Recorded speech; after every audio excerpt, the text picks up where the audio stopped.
आशा वर्करों को 1,000 रुपए की बढ़ोतरी के साथ 6800 रुपया प्रति माह मानदेय गला। सिलाई शिक्षकों के मासिक मानदेय को 1,000 रुपए बढ़ाया जाएगा। मिड डे वर्कर्स मिल को 500 रुपए बढ़ोतरी के साथ 5500 रुपए प्रति माह मिलेंगे। नमस्कार, आप तमाम देश भर के आशा कार्यकर्ताओं का बहुत बहुत स्वागत है। आज बहुत दिनों के बाद तमाम देश भर के आशा कार्यकर्ताओं के लिए बहुत ही बड़ी खबर है और शायद आपने उस वीडियो क्लिप को शुरुआत में देखा ही। मैंने आपको वीडियो क्लिप भी दिखाया। जो वीडियो क्लिप आपने देखा वो हिमाचल प्रदेश के जो मंत्री हैं उन्होंने ये घोषणा किया है कि हिमाचल प्रदेश की जो आंगनबाड़ी कार्यकर्ताएं हैं उनके मानदेय में वृद्धि की है उन्होंने। साथ ही साथ आंगनबाड़ी सहायिकाओं के मानदेय में भी उन्होंने वृद्धि की है। इसके साथ ही साथ उन्होंने जो है वहाँ की जो आशा वर्कर्स हैं उनके मानदेय में भी उन्होंने 1,000 रुपये की वृद्धि की है। यानी कि अब हिमाचल प्रदेश के आशा वर्कर्स को कुल 6,800 रुपये मानदेय जो है मिलता है।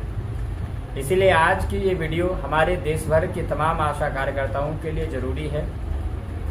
तो इसलिए आप देश के किसी भी कोने से अगर आप हमारे इस वीडियो को देख रही हैं और अगर आप एक आशा कार्यकर्ता हैं तो प्लीज़ आप इस वीडियो को पूरा ज़रूर देखिए, क्योंकि आप जानती हैं कि अभी भी भारत के यानी कि हमारे देश के कई ऐसे राज्य हैं जहां पर आशा कार्यकर्ताओं को ना तो उनका सम्मान मिलता है और ना ही कोई सम्मानजनक उनको मानदेय या फिर सम्मानजनक वेतन और ना ही जो बुनियादी सुविधाएं हैं जैसे कि रिटायरमेंट पेंशन हो, इन तरह की सुविधाएं भी आशा वर्कर्स को नहीं दी जाती है।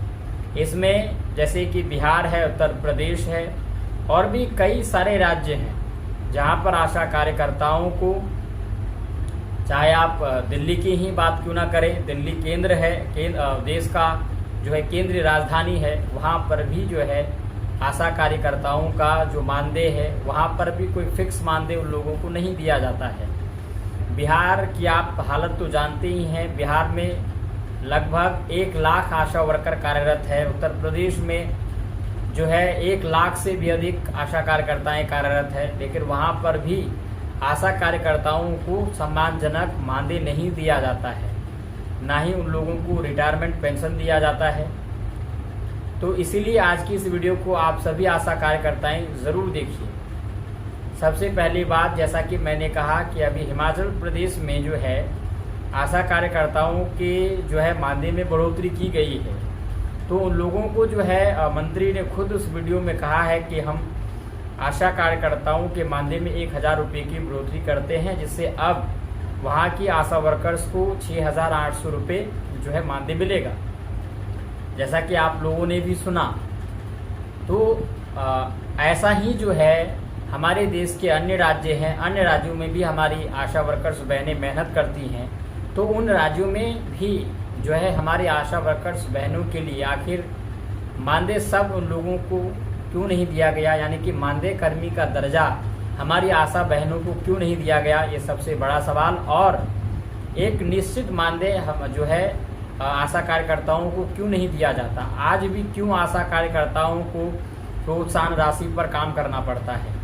काम करेगा जो है आशा कार्यकर्ताएं जो काम करती है उनके हिसाब से उनको प्रोत्साहन राशि मिलती है, लेकिन महंगाई के हिसाब से वो प्रोत्साहन राशि भी अभी काफ़ी कम दी जा रही है। मान के चलिए कि सरकार जो है एक डिलीवरी के लिए 600 रुपये देती है कुल मिलाकर, चाहे टीटी की बात करिए, आप पीसीजी की बात करिए, प्रसव पूर्व जांच की बात करें, तो इन सभी कामों को करने के बाद आशा कार्यकर्ता को 600 रुपये मिलता है। लेकिन आपको बता दें कि इस 600 को लेने के लिए आशा कार्यकर्ताओं को 4 तरह के काम करने पड़ते हैं और न जाने ये कितने दिनों तक करती है, और वो भी सिर्फ एक लाभार्थी के पीछे। तो एक लाभार्थी यानी कि एक गर्भवती महिला के पीछे इतना मेहनत करने के बाद आशा कार्यकर्ता को सिर्फ 600 रुपये की प्रोत्साहन राशि दी जाती है। अगर उस आशा कार्यकर्ता और इसमें भी एक समस्या ये है कि अगर जो लाभार्थी है यानी कि जो गर्भवती महिला है, अगर वो संस्थागत यानी कि उनके ही पीएचसी में अगर जाकर वो प्रसव नहीं कराती है तो उसका भी पैसा उस आशा कार्यकर्ता को नहीं मिलता है। तो आप सोच सकते हैं कि किस तरह से आशा कार्यकर्ताएं जो है इस महंगाई के समय में भी प्रोत्साहन पर कार्य कर रही है। वो सिर्फ अपने परिवार के भरण पोषण के लिए मजबूर है, वो इसीलिए जो है इसलिए लाचार है ताकि उनको ये विश्वास है कि सरकार हमारे लिए कुछ करेगा। लेकिन न जाने कितने चुनाव निकले, सरकार ने वादे किए, लेकिन सरकार ने कभी भी अपना वादा पूरा नहीं किया।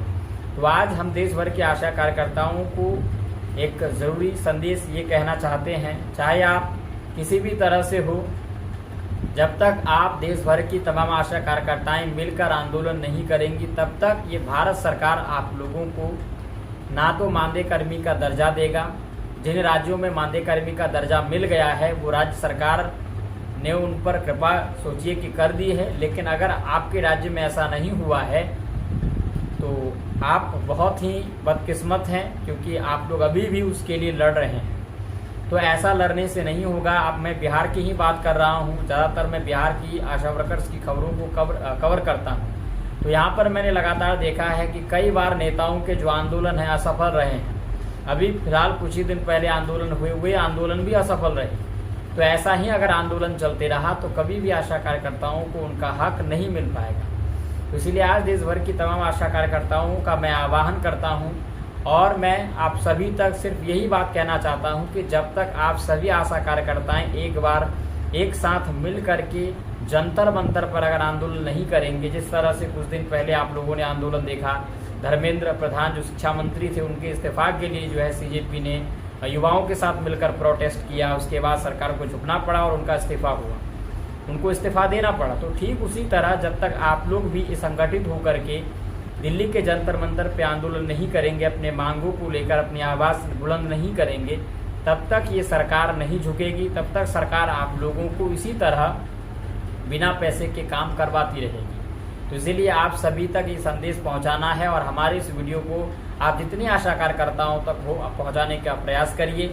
आप सभी से निवेदन है कि आप अपने नेताओं को कहिए, अगर नहीं होता है तो आप ही में से कोई लीडर बनिए, अपने आंदोलन का नेतृत्व करने के लिए जिला का जो है कोई हेड बन जाइए, कोई प्रखंड का हेड बन जाइए। तो इसी तरह आप सभी लोग जब संगठित होकर आप लोग जब दिल्ली के जंतर मंतर पर आंदोलन करेंगे, अपनी मांगों को लेकर आप आवाज़ उठाएंगे, तो देश भर में भी ये पता चलेगा कि सरकार ने जो है ये जो आशा कार्यकर्ताएं हैं, जिसे WHO ने स्वास्थ्य विभाग की रीढ़ माना है, उनके साथ कितना बड़ा अन्याय कर रही है। तो ये जनता भी जानेगी और साथ ही साथ आपकी मांगे भी पूरी होगी, सरकार भी इस बात को एक्सेप्ट करेगी और सरकार भी जो है आप लोगों के मांगे को लेकर कुछ न कुछ जरूर उपाय करेगी। तो आप लोगों से निवेदन है कि हमारे इस वीडियो को शेयर करिए और आप सभी लोग एकजुट होकर के इस बार अगर मन बनाते हैं आप तो दिल्ली के जंतर मंतर पर अनिश्चितकालीन का जो है हड़ताल का प्रोग्राम बनाइए, क्योंकि आपकी मांगे सिर्फ और सिर्फ इसी तरीके से पूरी हो सकती है, इसके अलावा कोई भी ऐसा तरीका नहीं है। तो चलिए आज की इस वीडियो में इतना ही, हम फिर मिलेंगे एक नई वीडियो के साथ, तब तक के लिए धन्यवाद।